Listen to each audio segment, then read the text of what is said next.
Accidental burns కనుక అయినట్లయితే ఏదో ఇంటి దగ్గర కానీ వర్క్ దగ్గర కానీ ఫస్ట్ మీరు చేయాల్సింది ఎక్కడైతే మీకు కాలిందో ఆ ఏరియా నుండి పక్కకు రావడం.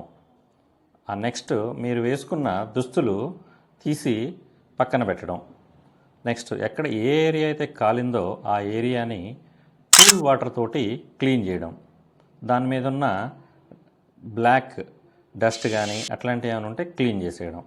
ఆ తర్వాత antibiotic solution or ointment silver ex mega heal లాంటివి అప్లై చేయడం. నెక్స్ట్ టీటీ ఇంజెక్షన్ ఒకటి చేయించుకోవడం. ఇంతటితో చిన్న చిన్న బర్న్స్ లెస్ దాన్ 10% బర్న్స్ అయితే మీరు ఇంటి దగ్గర మేనేజ్ చేసుకోవచ్చు.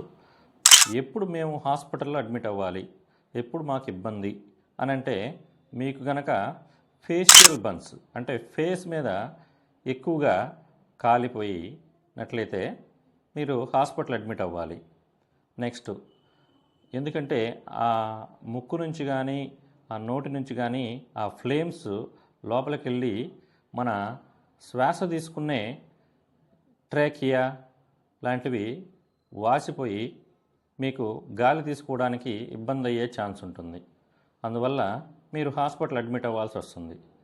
మీరు కనుక 10 సంవత్సరాల లోపు పిల్లలకి 60 సంవత్సరాల తర్వాత వయసు ఉన్న ముసలి వాళ్ళైనా హాస్పిటల్ అడ్మిట్ అవ్వాల్సి వస్తుంది. ఎందుకంటే బర్న్స్ వల్ల డీహైడ్రేషన్ వచ్చి వాళ్ళకి ప్రాణాపాయ పరిస్థితులు వస్తాయి.